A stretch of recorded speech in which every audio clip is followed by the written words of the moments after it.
So I'm just gonna be like, really? Don't be a bitch. All right, 3, 2, 1. We're goddamn live.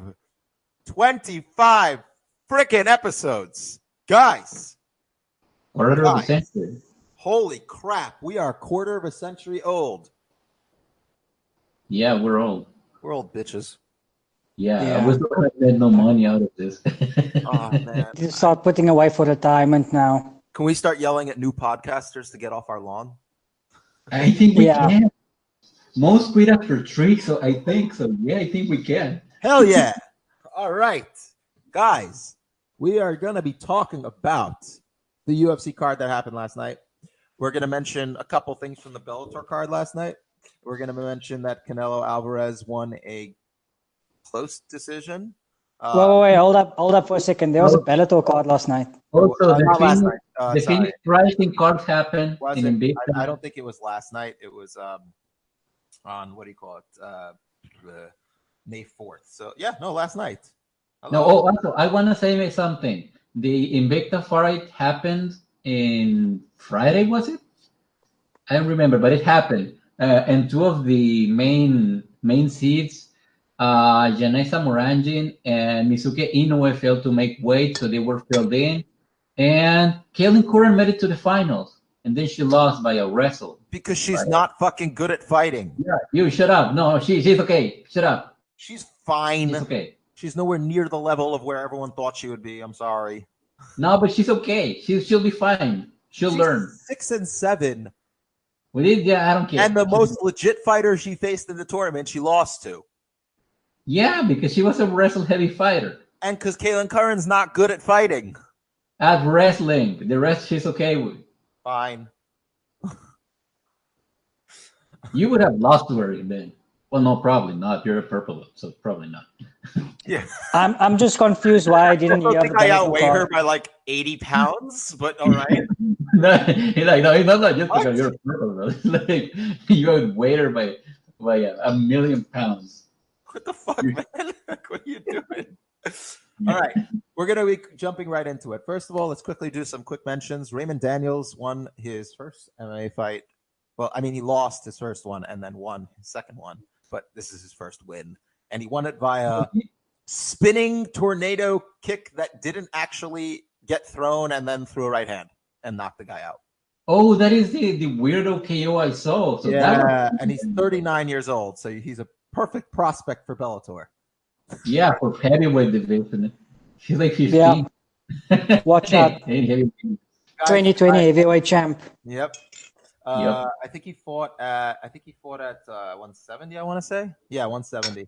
So good for Raymond Daniels. I guess he's doing the MMA MVP thing now, where he's going to fight overmatched people and knock them out. Also on the Bellator card, Brent Primus got a go-go plata in the main event after getting dropped. Yeah, you heard me. Dude, this is the weirdest fucking fight card. Like, the main event had 4 finishes, 3 KOs. Brent Primus gets rocked and knocked down by Tim Wilde, and then finishes a gogoplata, like a real gogoplata. Yeah, so he got knocked down by a guy last named Wilde, and then he pulled off a joke submission. Not a joke. No, the gogoplata is a legit submission. It's just not common. I know, but it's like, but didn't someone come up with it like as a joke or something? I have no idea. No, it's just, I mean, you have the gogoplata and you have the omoplata. I assume there's a reason behind it sounding similar. I don't know why. I just assume. Nick Diaz admitted Takanori Gomi was yes, that's my point. Like the gogoplata, that it's kind of like a joke submission. I thought somewhere I think this may be apocryphal, okay? But that someone came up with that move as a joke, and then they were like, "Oh shit, this works." Gogoplata, foot choke, Daron Danas, Piroplata, or Kagato Jime is a type of chokehold that utilizes the shin bone. No, dude, this was like made in the film The Essence of Judo. Judoko Kyuzu Mifune demonstrated a movement entitled Hasame Jime, scissors choke, not to be confused with the gi choke. Dude, it's been around forever. That's amazing. Yeah. So just a super low percentage move then. Yeah. It's very hard to get it. I'm finding a hard time imagining that, like getting dropped. We got to move on because we got a lot of fights to talk about. Oh shit, go on. Okay, so moving on for the Bellator fight. Also, there was an upkick knockout. So, wow, fucking Bellator, bro. Canelo Alvarez, like we said, beat Daniel Jacobs. In a good fight. Jacobs, man, like he was the toughest fight for both GG and Canelo, aside from each other, and obviously Floyd for Canelo, who he lost. Yeah, but Canelo was like 21. Right. So I'm saying, like, it's kind of telling how good Daniel Jacobs is. Also, what the fuck was he thinking in that fight? Like, dude, like it was his entire game plan seemed to be let Canelo tire himself out with head movement, but Canelo's also really good at fighting while tired, so it doesn't really matter. What? He was so low volume. Like he needed, like any time he bullied Canelo up against the ropes, he was able to score. Like I'm not saying he was landing a lot of those strikes. I scored it. No, he wasn't. He wasn't. No, he wasn't. But he was scoring. I'm saying, like those are rounds. But the problem was that Canelo was landing the harder punches. I agree. That's why I scored the fight for Canelo 8-6. But like he's sitting there like throwing 15 jabs straight and missed 13 of them. I know, but Ultra Instinct Canelo. No, yes. No, I think that Canelo developed that style primarily because he has a deficiency in footwork. So he has to be really good at moving his trunk. Also, he likes high risk, high reward maneuvers. So when you're that tough and you hit hard enough to scare people off, it makes sense. But he likes to come back with counters. Like all of those motions he's doing with his trunk. Oh, for sure. He's a counter-based fighter. He's a counter-based boxer puncher. Yeah, it's a weird mix because he's doing the shell thing. Like he's shelling up and moving forward and throwing punches and countering you. You know who the analog for him would be, I guess, in MMA in the pot would be Aldo, but he's also just much better at it than Aldo, so he doesn't gas. I'm saying in terms of like actual style choice, like Aldo also likes to move his trunk and counter off of it. Yeah, but he's also relatively high level. The differences is that Canelo is a way better boxer than Jose Aldo. Yes, of course, but the thing is that Aldo is that way because he's an MMA fighter. Canelo is that way because his feet are made of concrete. Right. I don't think he has a deficiency in terms of footwork, in terms of skill. It's more just like it's foot slow. He has concrete for feet. That's the thing. Like really move fast. No. If you cannot move, like for example, Daniel Jacobs moved around Canelo a lot. Canelo cannot afford to do that against anyone because he's going to get tired even more. And Canelo, he gets tired in the back half of the fight in every fight. Mind you, he's fighting very tough fucking opposition. Right. I was going to say that's a problem for Canelo, especially because he's moving up. If he's getting tired after not cutting as much weight, that's a real problem for him because he's going to eventually find people who are going to be able to catch him. Yeah. But also his knees are fucked up. Yeah, I saw he was wearing a knee pad. I was like, what the fuck happened to his knee? He's already had surgery in one, and he needs to have surgery in another one. I don't know if it's the same, but he was fighting this fight.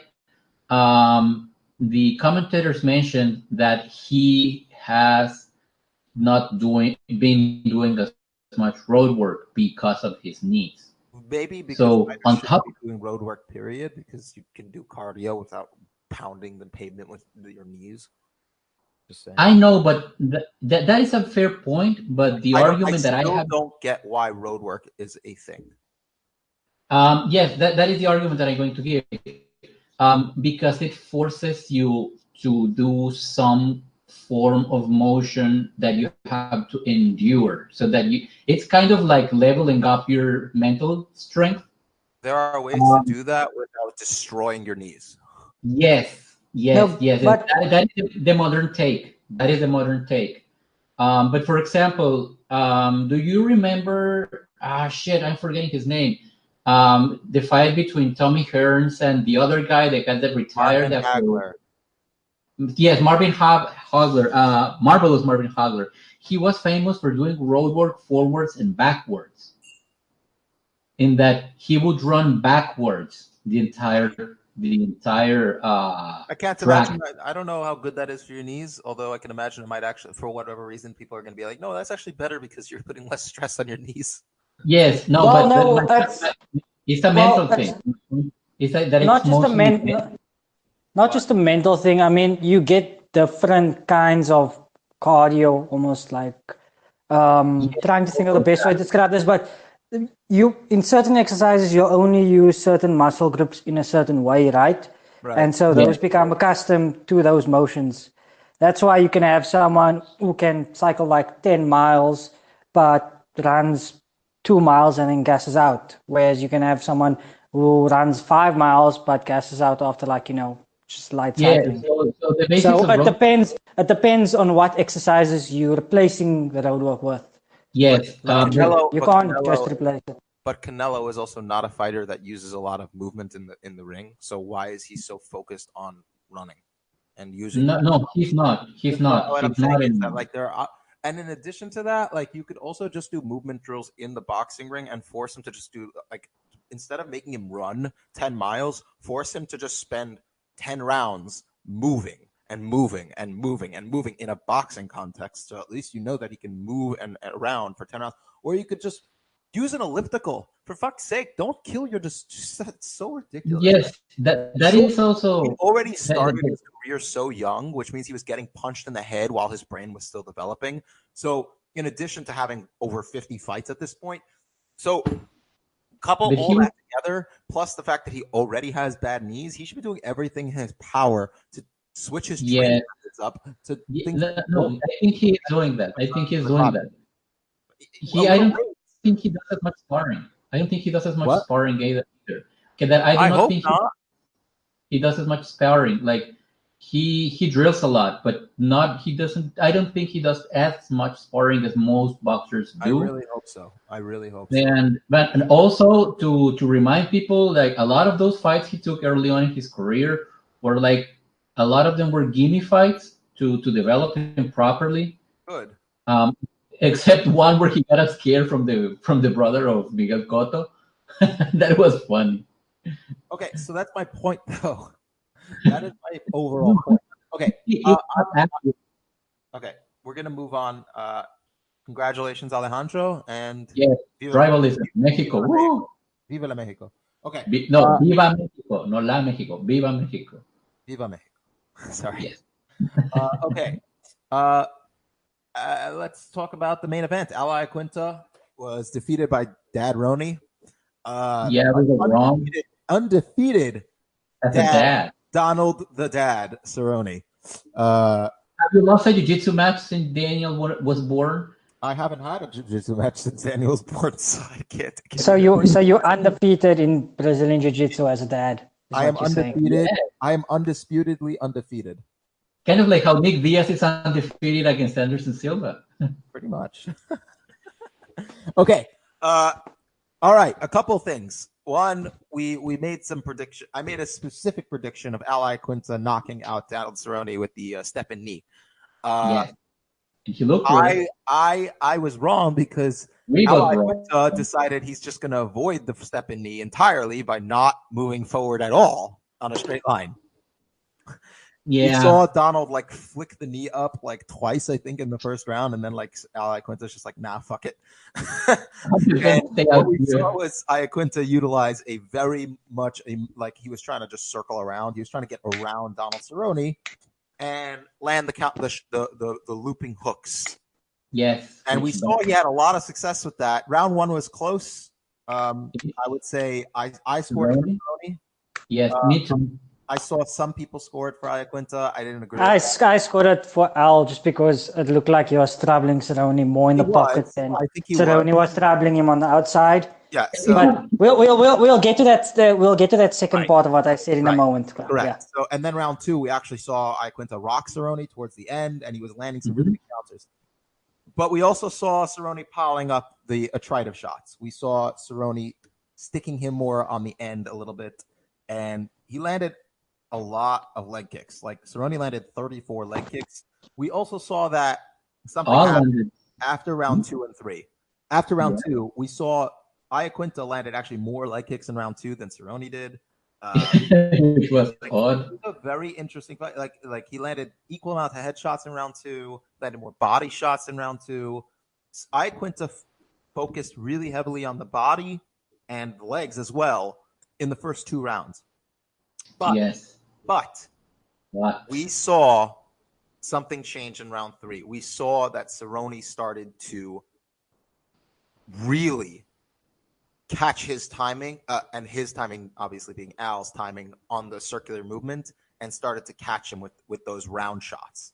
And those annoying jabs. Stepping jabs. Once he caught Cerrone, once Cerrone started catching him on the outside, we saw Iaquinta stop circling. But Iaquinta also was not entering the pocket effectively. So we saw him kind of stuck at that outside edge of mid-range kind of situation. And that's basically kicking range. Correct. Yeah. And that's where Cerrone really started to catch him. We saw him catch him with that, drop him with a jab, which is the second person he's dropped with a jab in his career, the first being Edson Barboza. Yep. We saw so that's what the good stepping jab does for you. God, yeah. Also, like, Al had his base taken out of him by then. Like, you could see him struggling to maintain his stance. Absolutely. We saw the switching stances starting to enter his mind. We saw the cuts start to appear. Like, the attrition of Cerrone's style actually really got to him. And then by round 4, with that front kick to the face. First of all, how fucking tough is Al Iaquinta? Jesus Christ. Yeah, one of the toughest out there. He's not my dog boy, but he's tough. He's tough as shit. But yeah. And Cerrone by round 5, like by round 4, he really didn't just figure it out. He figured it out. His durability is holding up at lightweight, which is just important. We've seen. I don't think it's going to hold up soon. Oh yeah, just to like interject there, because not eventually. Like, whenever Al managed to maintain the pocket for more than a single layer of an exchange, it looked like Cerrone was really troubled. I mean, he was dropped a few times. I think he's so aware of his deficiencies at this point. Like, he's fully aware that he is not good in layered exchanges. So also, Cerrone kind of has that like concerned, angry-ish look on his face. No. I'm not talking about that concerned look. I'm talking about him getting rocked like 2 or 3 times when Al stepped in. No, I think he only got visibly stunned one time in the second round. I mean, he got like, you saw him like reset, but I don't think he only got rocked once. Am I crazy? No, I'm not. No, that was the worst time there. But like, if the exchanges if those specific exchanges happened so few times, but he was very clearly bothered by it quite a bit. Like, you have to wonder. Yeah, no, but even you have to wonder, like, if someone can maintain that range for a bit longer. Like, yes, but that is the thing. His durability held up. Like Alejandro's probably about to say, and I'm going to steal it. How many fighters have better pocket boxing in layered exchanges than Al Iaquinta at lightweight? Well, It's not just that. So Alejandro and I were discussing last night also that what Al kind of lacks is a way to maintain the pocket, because he's also a bit foot slow, and also to kind of bridge kicking range, because he's very front foot heavy. Oh yeah. So like, you kind of have to shift your weight if you want to kick, but because his stance relies on being front foot heavy, it's kind of a barrier to. But again, that doesn't answer the question of who at lightweights in your mind has that tool set that Al has, while also having the remaining portions of it, because I don't really see anyone necessarily who has that. You have guys. Okay, let's look at it. Let's look at it this way, right? Other than as lightweight. No. Let's look at it. Wait, Alejandro. So, like, who is ranked above Al currently? I think it was Dustin, Khabib. Is Tony ranked? Or did they take Tony him off? should be. I'm saying I don't know if they took him off. That's why I was going to ask. So Tony Ferguson, I think Al was ranked number 4. So it's probably Khabib, Dustin are probably 1 and 2. Champ. I don't know how it's ranked. It's Khabib, Dustin, Tony, Connor, and that was it. Okay, so only Khabib kind of lacks that, but he makes up for it in the clinch, right? Connor? And then Connor is not good in layered exchanges. Ben is correct. No, but he has the range to compete with Cerrone. Right. Yes, but so it doesn't. That's a different argument, and also we don't know what the fuck Conor is right now. Oh yeah. And then Yeah, also also a step back from Al, you have Justin Gaethje waiting just there. Justin Gaethje, so he's a different type of challenge. Yeah, but what I'm saying is those same problems are present. They are quite abundant at the top of lightweight. Don't get me wrong. I think Khabib beats. I think everyone ranked above Al beats him, except I don't know what the fuck to say about Conor, so I'm just not going to say anything. I still think Conor would beat him. I think who? No. I'm not saying Conor can't. I'm not making. We don't know. Conor is off somewhere. What if he comes in coked up and like after partying for the entire camp? I just don't know. I don't know. But Justin Gaethje, I think the top 5 beats him. I think everyone except for Al, obviously. I think Kevin loses to him. I think Edson Barboza loses again. You know who I think beats Cerrone, and it would be really funny? Anthony Pettis. Because Pettis will just liver kick him again. Like it doesn't like Cerrone's style is exactly tailor-made to get the shit kicked out of him by Anthony Pettis. And what about Barboza? How can you pick Cerrone over Barboza? Barboza improved quite a lot from the first fight. But unless his chin is just gone after the Gaethje fight. But like, I don't trust Barboza at this point. I just don't. I mentally, I think he's slowing down. I think we really did see him like. I think he is really physically slowing down. The dude's not young anymore. He's been at it for a long time, and he's taken a ton of damage. So has Cerrone. Cerrone is a more crafty fighter than Barboza. Yes, but Barboza is incredibly rote. Like obviously, Cerrone's boxing is rote, but like his head kicks are not. His kicks are not rote at all. And also, I should mention something that maybe we are not we're glossing over. Cerrone did show maybe not a few new tricks, but he showed a couple ways of using old tricks. In that this counter uppercut that he was using to force Al out of the pocket when he wanted to get in there, and the way that he just put together combinations in order to scare him away. And he did this very, very often in ways that I do not quite remember seeing him do in such a fashion. Like he has really put something together there that can enforce range. I don't agree. I think we have seen him do this. We saw him do it against Patrick Cote. We saw him not as well. No, what I'm saying is that his offensive boxing combinations, he's had that in his back pocket already for a little while, ever since he really started working. Yes, but he has polished this. Ever since he started working with Brandon Gibson closely, I think that's been very much present in his game. His offensive boxing was never really an issue, at least for the last run of his.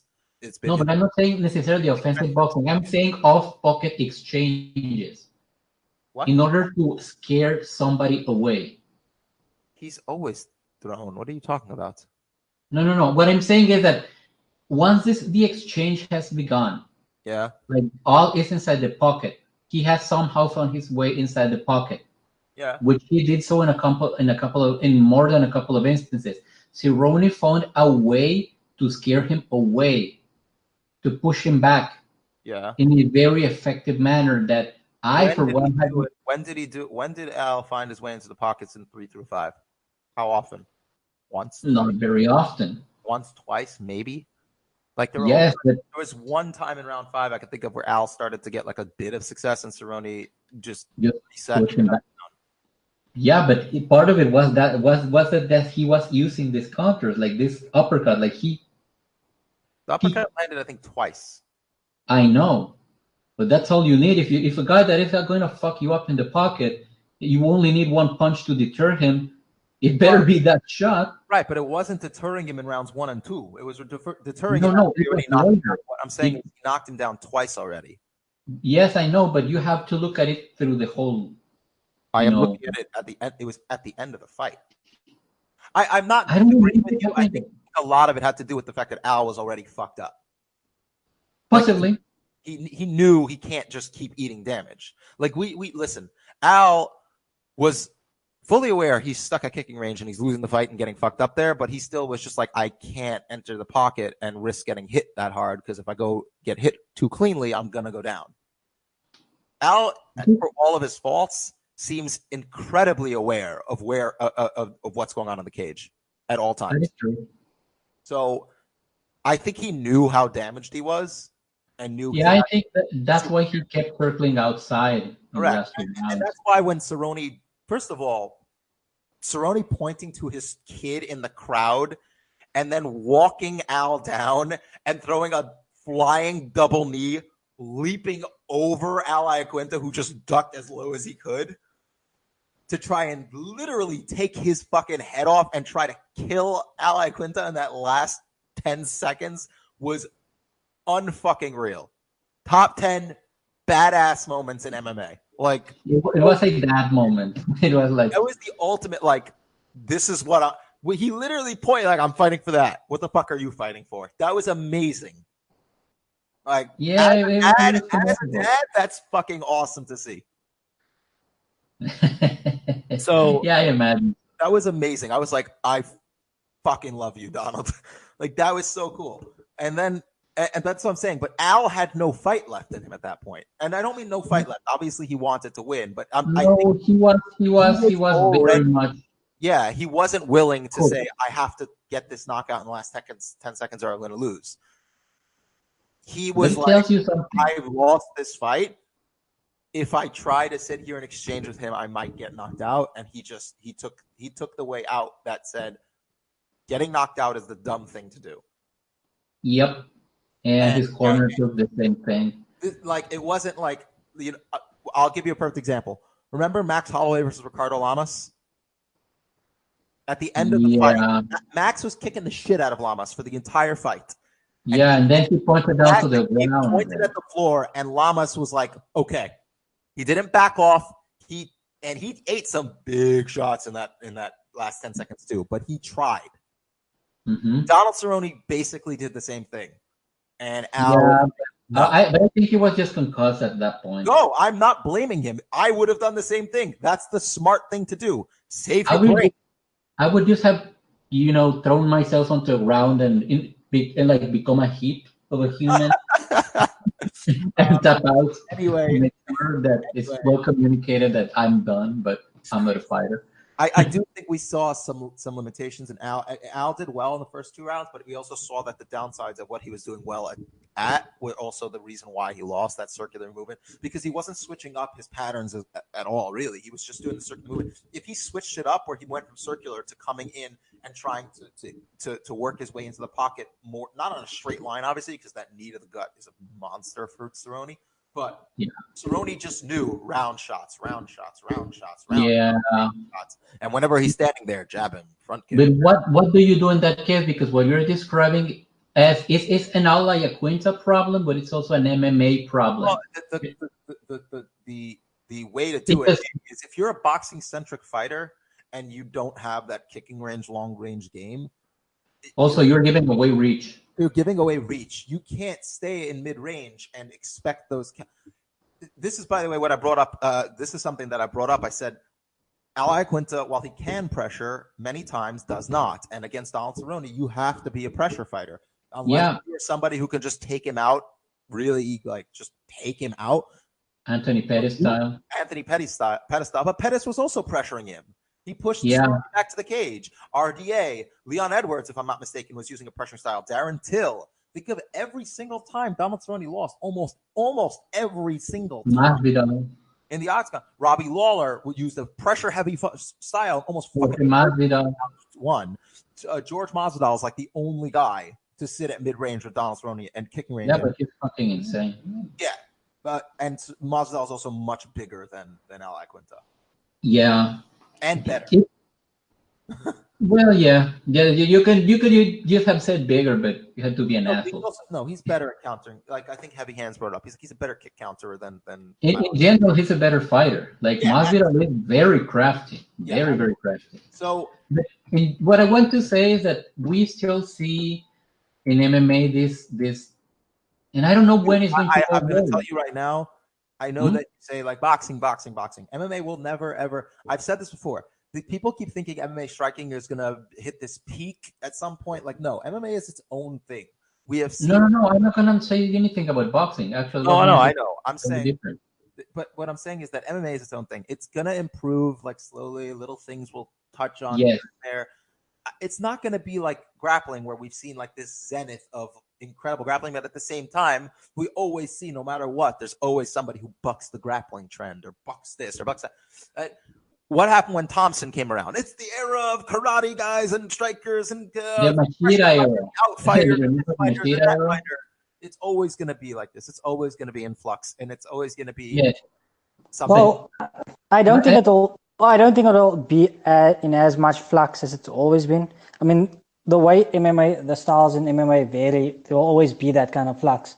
But like, you take boxing and kickboxing, there's kind of been like defined styles that come out of that, right? Whereas in MMA, you see there's lots of traditional Eastern martial arts based dances and distance kickboxing, which doesn't work in the other sports as much, but in MMA it serves as this distance, the guy can't take you down, so you have more of those guys showing up. So I think there will be there already is a bigger trend towards that, but like you said, it won't be like boxing where it kind of converges onto a similar style, because even in kickboxing the boxing style kind of got phased out because there's low kicks and down kicks. Let me say something to that, similar to that extent, in that I was having an argument the other day. I'm not going to say his name on Twitter, where he kept telling me that people have to learn fundamentals in striking, and I'm like, what are you talking like? What fundamentals? Because in MMA we build these chimera fighters, right? Like where they are made up of they're a patchwork of different things that some somewhat mesh together, but somewhat do not. And for example, you get fighters that are good in the pocket, but if you throw a little wrench here or there, they do not know how to get inside the pocket. And so you have fighters that do have these fundamentals, but then get completely shut down in a whole different way. So this idea of MMA fundamentals or just this generic fundamental archetype is not quite applicable to MMA, because there's so many degrees of freedom. Like with boxing or kickboxing, we have reached a point of limited returns as far as the development of technique. But with MMA, I think we will always have this flux of people that are patchworks. I don't know that we will ever see the emergence of something that is kind of like an MMA fighting style. Like we go through these phases on and on and on and on and on and on, that where, for example, we're in stance switching right now, in the stance switching phase of MMA, where people like to stance switch. At some point that may change. At some point, some other thing may, or for example, throwing like these calf kicks, like that somehow caught on. And like we're going to see some progression, but I don't think we will ever see MMA converge quite to something like what we see in boxing. I don't think that such a thing as MMA fundamentals exist or is ever going to exist, if that makes any sense. Mm-hmm. Like, and I think we see that with Al. Like we have these world-class fighters that are like Al. We have Jacare. We have Anthony Perez. Like for example, like these world-class fighters that just lack some basic shit, and that I don't think that's ever going to go away. We're going to have fighters that hide them better than others, or that can somehow like stave off the impending disaster better than others. Like for example, imagine someone like Tatiana Suarez, right? Imagine someone just barely manages to stop her grappling onslaught. What do you think is going to happen to her? She's going to get fucked up on the feet potentially, depending on who she's fighting. Yeah. So what are the fundamentals that she needs there? Like her striking is working fine. It gets her to where she needs to be. Yeah, now. Yeah, for now. But does she really need to get better at striking, or does she need to put all her eggs on that grappling basket? That's kind of the thing. Get better at striking as like a backup, but I don't think she needs to become a striker. Yeah, no. Yeah, so that's the point. Like, there's only so much you can ask of the human mind, in my opinion. Like, so I don't think we're ever going to see something like boxing that is like so technically beautiful. Like I do think that we have a lot of boxing envy in MMA, like especially in a lot of like really snobby like commentary people. Like I'm not, and I don't mean anybody like famous or anything, like, or that has a podcast that someone may have heard or anything. Like I don't mean anybody like that, but I do mean like a lot of like the Twitter commentary people that I see, because I do read a lot about that, and there's this heavy like boxing envy that somehow, some way, someday we will have some kind of striking. Like I used to think that we would have some kind of like evolution of MMA, but now I don't think that we'll ever. I don't even think that we'll ever get there. I'm with you. Okay, we got to move on. We're going to move on to Derek Brunson versus Elias Theodorou. I didn't watch that fight, but sadness. Just pure sadness. I'm sad Elias lost. I mean, he won round 2, in my opinion. I don't know how they gave him a 30-20 card. Well, all you need to know of that fight is that Elias Theodorou lost in a fight that was an Elias Theodorou fight. Yep. Listen, I love watching a dude who's got limited athletic ability compared to his peers, who came in with zero prior experience and just started fighting. And I mean, he won the Ultimate Fighter. Incredibly good looking was not enough for him. He's just made a career out of fighting dudes who've been fighting much longer than him and have much more extensive backgrounds like wrestling and striking, or are much more athletic like Eric Anders. And he's done well. And he's a tough motherfucker. So I always will enjoy and cheer for Elias. I really do will. Yeah, I'm a big Elias homo also. Like I really am. I don't like his style of fighting, because I mean, if we're being honest, it's not that aesthetically pleasing. But at the same time, like you respect it, because again, he's clearly not as good an athlete as the people he beats most of the time, but he still beats them. Exactly.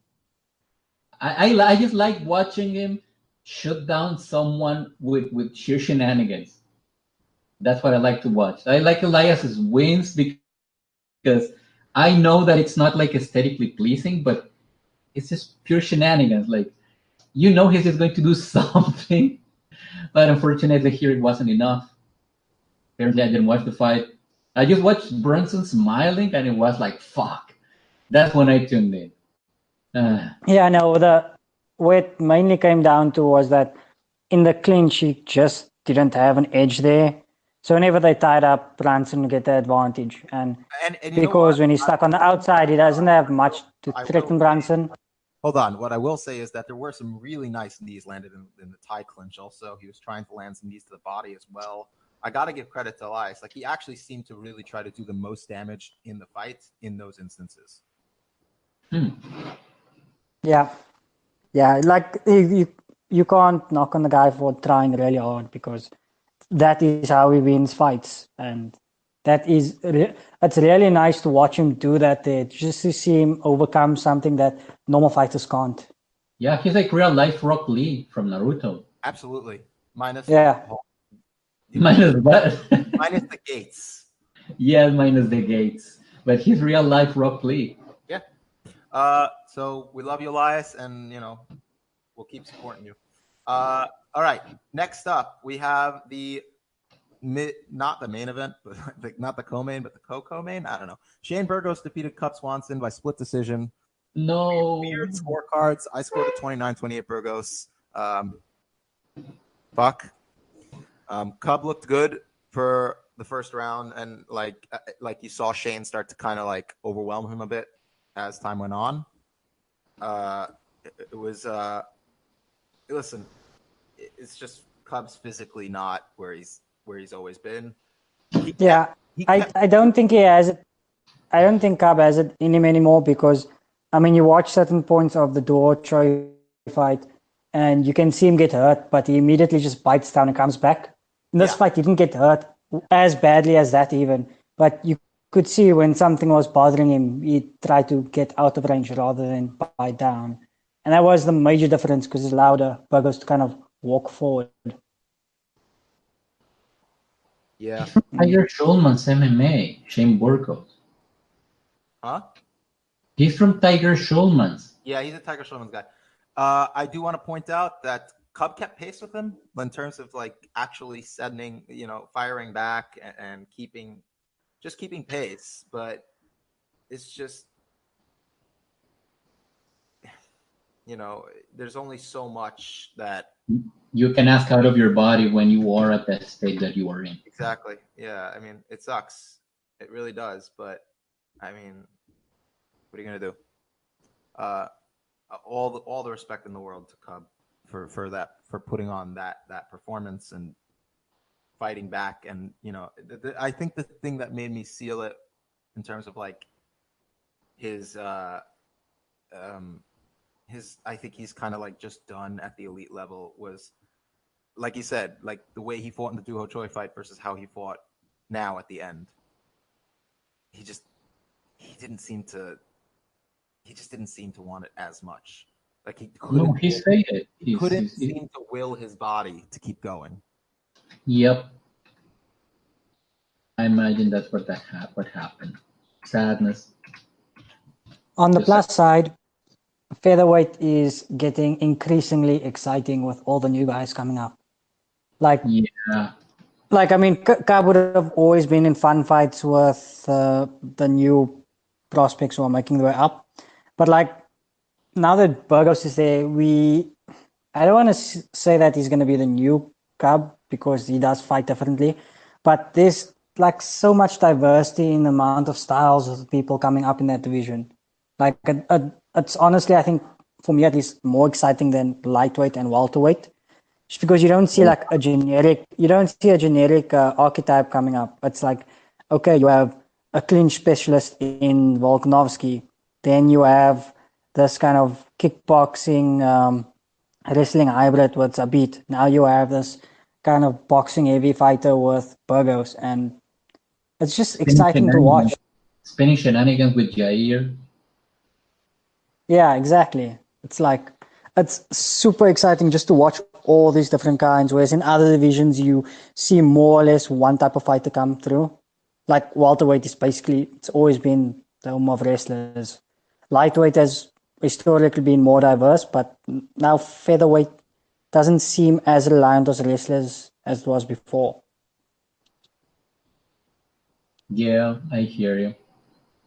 Well, we haven't seen, because for whatever reason there aren't as many wrestlers in featherweight. There are still a few. I mean, Volkanovski has good offensive and defensive wrestling. Not as deep as other guys, but it's good. And Mirsad Bektik has really, really good wrestling and a ground game. Same with Zabit. So they are still there. It's just that we don't see the same sort of wrestling heavy standard wrestle boxes as we did in the past. Yeah, I keep forgetting about Mirsad Bektic all the time. I don't even know why. He's pretty fucking good. He's a hell of an athlete. Yeah. He's my favorite prospect at featherweight currently. All right. No matter what Ben says about Volkanovski. Last thing, we're going to go quickly through this card because I do want to talk about the next event. Walt Harris, Merab Dvalishvili got a unanimous decision over Brad Katona. I love watching him fight. Yes, I love Dvalishvili. Especially that post-fight interview with that black papaka. I don't know how to pronounce it. I'm not sure how to pronounce it. But... yeah, but like whenever I see a fighter so happy, it just makes me happy. Yeah, especially since he fights through 3 rounds as you'd expect a person to fight through 1 round. Exactly. Constant activity. Yep. Okay. Well, what are you gonna say, Ben?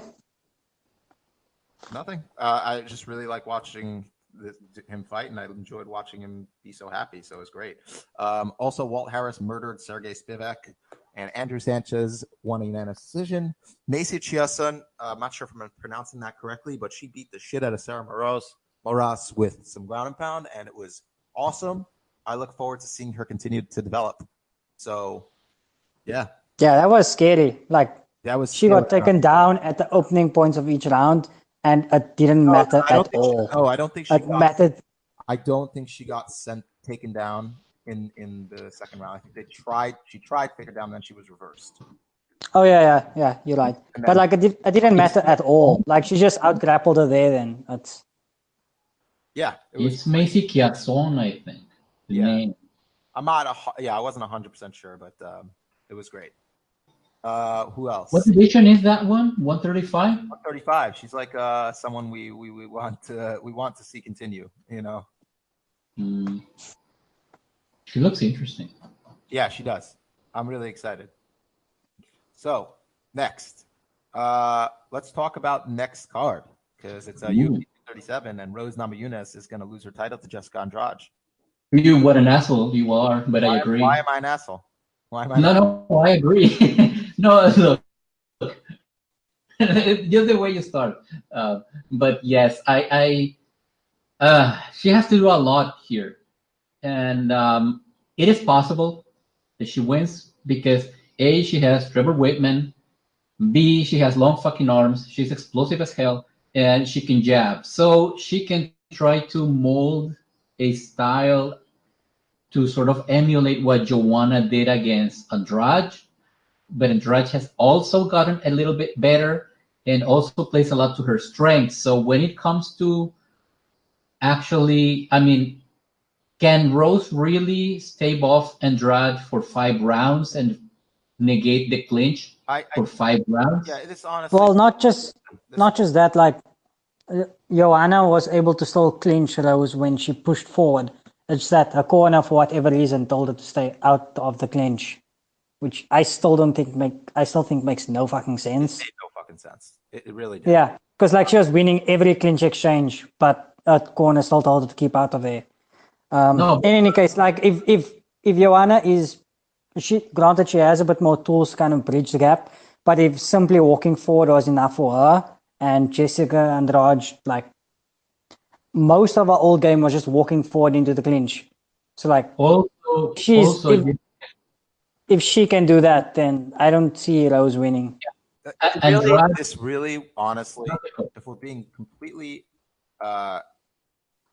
just frank, if Rose can't avoid the clinch with Jessica Andrade, she's fucked. It's like she's just not going to win. She's not going to win against her. Well, okay. Let's rephrase that. It is very, very unlikely, as far as we can see. On paper, it is very unlikely that she will find someone. If Claudia Gadelia, who is a jiu-jitsu black belt and who is very fucking great and explosive as hell, could not get away from just the raw physicality of Jessica Andrade, how can Rose do it? That's the question you ask, and I don't have an answer for that. Listen, honestly, I know it's going to be crazy. Rose's best chance, and I mean best chance, is a knockout. Like, I don't think she's going to be able to emulate a Joanna and Jacek game plan. So, yeah. Well, yes and no. Like, I do think there is something to be said in her initiating the takedowns, even if like she doesn't win prolonged exchanges, just because it'll help keep the initiative.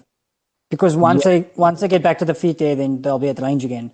So there is something to be said about that. And but again, I have confidence that Trevor Whitman can suggest a game plan like that. But even then, it's an uphill battle. But Rose also is not a very good takedown artist. At least I can't think of anybody who's really good at defending takedowns that she's taken down. Yeah, no, that's why I said it's still an uphill battle, because she can try to keep the initiative. She can try to keep the initiative like that, but there's a limit. Exactly. Let's throw a next factor in there. When Jessica Andrade fought Joanna, she insists that she was injured, that she had a torn rotator cuff in her shoulder, I think. Like, she was fucked up. Like that's her argument for that performance. Why she couldn't find her. That's what she's saying. If she, assuming that is true, and we have reason to believe that maybe that's true because of her recent performances. Rose has a very rough night ahead for her. On top of coming off from a long layoff, from a significant injury, a neck injury, and then coming onto this fight to fight on to fight Jessica on her home soil. It's a very tough ask. She might not be up to the task. I agree with Ben that she could get a knockout. I mean, it's not impossible. I mean, Angela Hill did knock down Andrade with an elbow. No, she didn't. I think she kind of did. She didn't knock her down. She hit her with it, and Andrade literally was moving forward 12 seconds, not even 12 seconds, like 2 seconds later. Didn't stop her. Yeah, I know, but it's the closer I've ever seen her being like actually rocked. So, yeah. Can Rose do that often? I don't know. I mean, I think the first round is going to tell us exactly how the rest of the fight is going to go. Like, if Rose can find her distance and actually tag her a bunch of times, Andrade is fucked because she's not a great boxer. Like, she doesn't have a lot of tools there, but she plays to her strengths though, so she's gonna try to box her in, and she's been learning a little bit how to box people in. So if it comes to that, if Rose comes out thinking like I need to knock her out, she does have the tools to catch her and catch her consistently. If Gadelha can catch her consistently, and she did in that first round, so can Rose. But the thing is, does Rose have enough power to do enough damage? Or at least do something to offset her constant forward movement, you know? Yeah. I'm still picking Andrade, though. But mindful that there is a scenario where that could happen, right? No. I'm not saying Andrade is a lock. I'm saying that I think that she'll win because I don't think Rose has ever... I don't think we've ever seen Rose work out her clinch issues. And that's it. It's just I don't expect to see a new skill set just pop up out of nowhere. Well, we don't know. She's been away for so long, so we don't know. I'm making a call, just like you always say. No, I get it. I am making a prediction. I don't expect to see Rose suddenly develop enough clinch skills to deal with Jessica Andrade in the clinch. You know what I'm going to say? Even like, she may well develop new clinch skills, and it may not be enough. Right. I mean, listen. Let's put it this way: Joanna Jędrzejczyk is probably the best clinch fighter we've seen at strawweight. Yes. And she wanted no part of the clinch with Andrade. No, fuck that. So I think that tells you something. Let's move on. Jared Cannonier is going to fight Anderson Silva. Just wait. One more thing. Like, also, it can't be understated how hard Andrade punches. Yeah. Because, like, Kowalowicz is tough as shit. Kowalowicz? But Kowalowicz. So am I the only one that can pronounce? My bad. I don't know where that name came from. Kowalowicz is tough as shit, but, like, she got knocked out clean by Andrade. Like, for strawweight is no one as powerful. No, I don't think that there's few people in any division, like comparatively speaking, as powerful. She has like a young Mike Tyson's physicality in a lady her size. If she knew how to box properly, like, her opposition would be fucked. Thank God she doesn't, because I kind of root for other fighters, but she's kind of cool too. I mean, but there's always Suarez. There's always Suarez coming through. So. Oh, you know, so Tatiana is gonna run through her. I think she's gonna out-grapple her.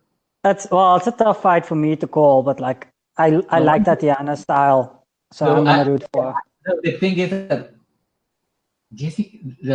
Jessica's grappling in general isn't great. She's just super strong, but she's not something that Suarez hasn't ever dealt with before in wrestling. So there is that. Like, the only person in the whole division that has actually dealt with something like that, somewhat consistent basis, is Tatiana Suarez. Everybody else has never felt anything close to what Andrade brings until the fighter, except Tatiana Suarez, because she comes from wrestling. Well, not just that. Also, like, I know I don't normally pay much attention to MMA math. But, like, Was that first strawweight champ again? I can't get to her name. With what? The first strawweight champ, that wrestler. Carles Parza. Yeah, Carla Esparza. She did sort of well against Claudia Gadelia, was always kind of the big round threat. And Tatiana ran through her like it was nothing. Well, not like it was nothing. Not like it was nothing. She actually had to work, but she put her out of there. Yeah, no. I'm not saying it was like instant, but like she offered Tatiana almost like nothing when it came to the ground. It was sort of like to make a sort of parallel, it was sort of like Habib and Conor, where you see they have to work for it, but like the momentum isn't stopped. Yes, I agree. And that's kind of the only thing that I think that can stop Andrade right now. Like, unless, Rose Namajunas puts together a knockout, right? Because this fight is not going to be a war.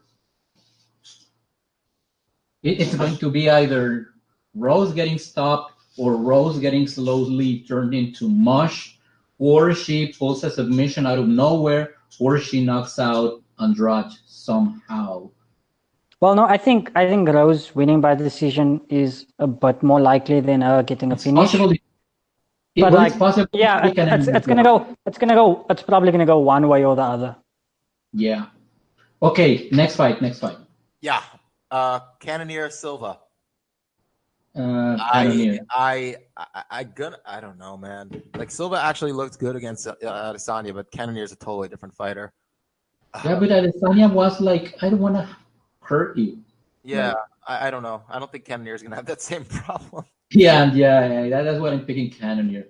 If Anderson Silva suddenly pulls it off, I mean, Silva pulls it off, retire. Jesus Christ. No, just go off into the sunset. Okay, I'm sorry. We're gonna have to do this right now. We got to do this quick. Aldo Volkanovski. Oh my God. Okay, how long do we have for this? Not long. We've been out though. Shit. I got Volkanovski. I got Aldo. But I don't know what to pick, honestly. You have to pick. Pick one.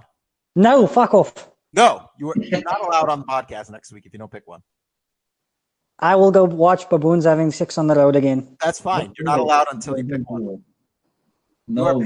You are banished until you pick either Volkanovski or Aldo. And fuck it, I'm picking Aldo then. Good. What? Bitch! You're bad now. You're bad. I will enjoy gloating over both of you. It's a possibility. It's a possibility. No, I know it's a possibility. If he doesn't get murdered, I'll tell you what I think it is. Okay. I will say Aldo. This being a 3-round fight favors Aldo, obviously. Yes. Absolutely. But question. I think Volkanovski is going to force a pace on Aldo that Aldo can't sustain even into the second round, and I think very possible because he was finished by Max in 3 both times. Correct. I just think Volkanovski hits harder than Holloway does. I think he's going to wear Aldo down. I think he'll be able to survive the onslaught of Aldo because I also think shot for shot, Mendes does hit physically harder than Aldo. Obviously, Aldo's a better striker, though. But I think shot for shot, he hits harder than Aldo. But Volkanovski doesn't hit harder than Mendes. The shot Volkanovski ate from Mendes was fucking ridiculous. Like, really, that was a ridiculous punch. And he just... Okay, so you're betting on his chin. I am, of course. You can't beat Aldo without being tough. Without a magical chin that will protect you. Which we saw, what did it take to beat Aldo? Either stupid knockout potential, like Conor, or magical chin. Or magical chin and durability, which I think Volkanovski is in that realm, and I think he'll be able to beat Aldo using his durability and pace, same way Holloway did, obviously in different method, in using grappling and clinch work. And I think he'll be safer though, because he'll be. I do think Volkanovski will be in the clinch with Aldo a lot. Well, the only thing that makes me hesitate on Volkanovski is that Aldo's kind of specialized in fighting shorter, less rangy guys. Correct. I agree. Which plays to his favor, and that kind of tips me because 100%. we haven't seen like a steep decline from Aldo. No, We've just seen like a little cardio and durability issues, but not nearly as steep as like Silva's drop in output. Much more I think good fighter than anybody that Aldo has faced in recent memory, or pretty much ever. That is true. The first couple of exchanges are going to tell us how this fight is going to go. I think, like just the first. No, I don't agree. I don't agree because I do. I don't know if Aldo gases. No, but no. Here's my point. Look, let me finish my point. You were the first couple of exchanges. Stopped talking. You stopped talking. I didn't interrupt. I just responded. No. That's an interruption. In a classroom, that is an interruption. No, okay. Classroom standards aside, the first couple of exchanges should tell us something in that it should set the pace for the fight, right? So it should tell us more or less we know what pace Aldo can sustain. And so if Volkanovski, even if he's not successful in whatever he tries to do, like those first few exchanges should tell us the pace of the fight. And if this fight is going to be a pace that Aldo cannot sustain despite having success at landing shots, he's toast. If the pace, yes. Basically, Volkanovski can get scared off or not. I don't think he can. No, not scared, but just the speed at which he's working with. I don't think it has to do anything with being scared. It's just like what can he do in what amount of time? Like what will he in more or less what can he settle with? It's not necessarily of being scared. It's about being cerebral and what choices is he willing to make, right? And I like if he can push the pace that Ben says he can push, I think he wins. But if Aldo can, and I'm assuming that he will, somehow find a way to slow the fight down just enough to land what he needs to land frequently enough, he can win. So it's like a pick and fight. Pick and fight. So yeah, but I think it's going to be the first few exchanges where you kind of see the frequency of exchanges. And when we get a measure of the frequency of exchanges, we're going to be able to say, oh, this is the way things are going to go. Yeah. All right. Let's just do quick, just points by points. Thiago Alves is fighting. I hope he wins. Who? Thiago Alves. He's fighting someone I don't know. Francisco Trinaldo versus Carlos Diego Ferreira. That's a sneaky good fight. Ferreira's on a bit of a tear, if I'm not mistaken. Like he's been just wrecking shit. Trinaldo's coming off of that win. Yeah, Ferreira's on a 4-fight win streak. God damn. What the fuck? Yeah, like he's doing really well. Trinaldo's kind of old at this point, so I don't really know what to expect, but he's been old since he's been 12, so I don't know. Yeah. Evan Dunham was his last opponent. Not exactly someone that really shows us much. I think Ferreira is going to beat him. I feel like Ferreira will give Trinaldo trouble in those exchanges. Trinaldo's volume-based kickboxer, and I don't think he's going to be able to scare off Ferreira, and that's a problem because he needs that space to work. And he also has quite good top control damage. He does, but I can't expect him to beat Ferreira on the ground. Ferreira's a really good grappler. That is true. I'm going to pick Ferreira by TKO in the second. I know that Trinaldo's not a dude who gets finished with strikes, but I think it's going to be the first time he gets finished, second round. Ooh. Yeah, I know. That's a bold pick, I know. What do you guys think? I have no opinion one way or the other.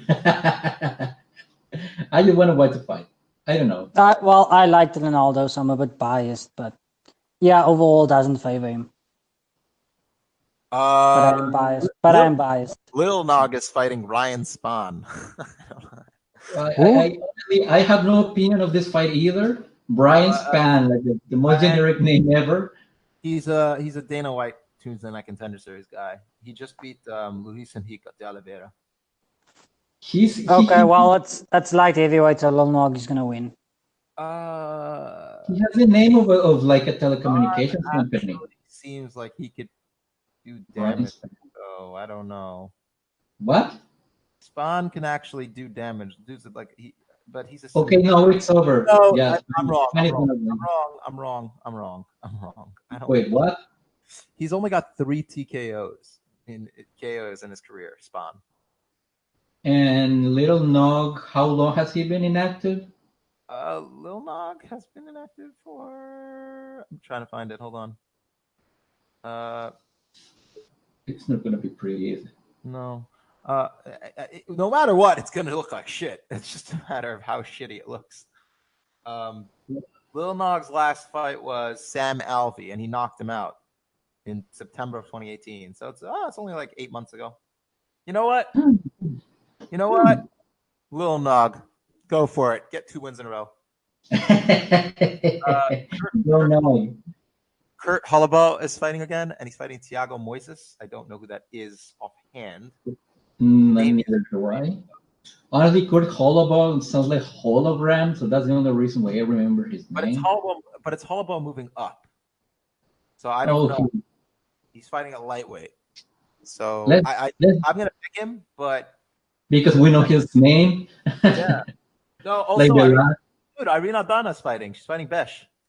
Yes. Oh God! Look, this fight makes me nervous because Aldana should win this fight by a mile. But she might not.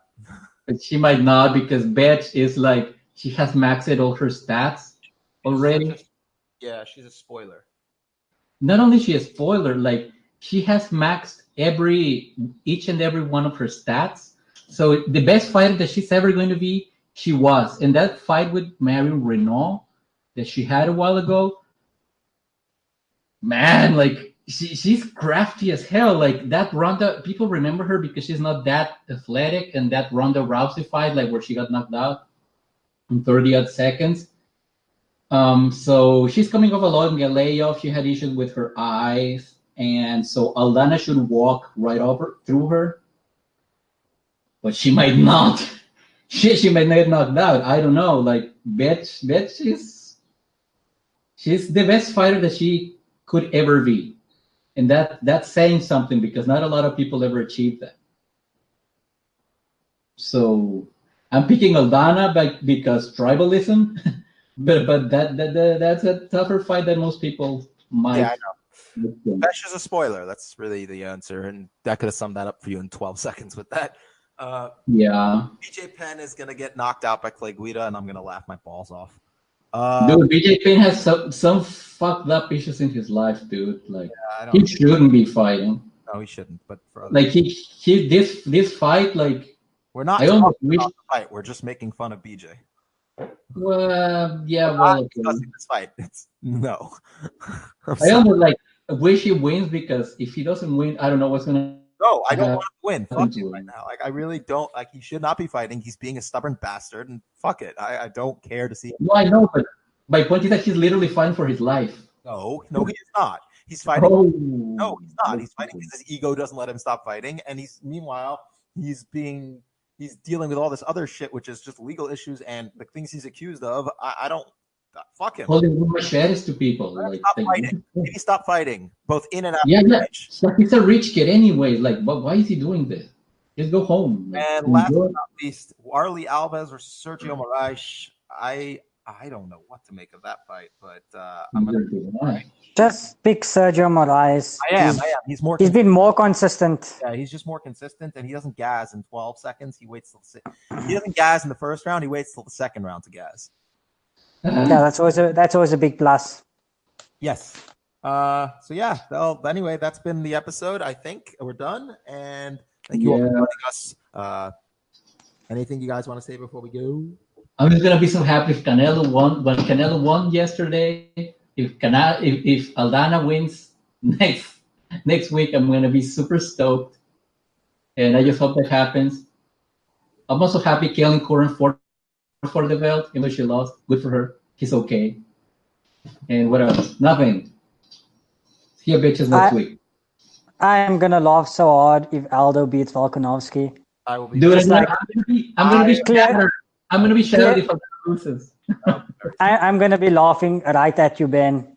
Like I like Volkanovski, but like Aldo on his don't give a fuck. I'm always gonna be the GOAT run. I can't not support that. No, you cannot make fun of Ben because Ben has been following Volkanovski since he was born. I was following Volkanovski since he debuted at lightweight in the UFC. Yes, like I was worth there with Ben, but in a fight with Aldo's current run, we're just taking out contenders and leaving no one to fight Max. Like I'm not gonna root against that. Yeah, I'm on the train. I'm not getting off. But you don't love Volkanovski the way Ben loves Volkanovski. That's my argument. Yeah, no.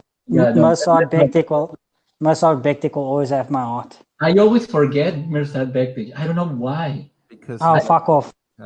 Anyway, like I said, thank you all for joining us, and we'll see you next week after.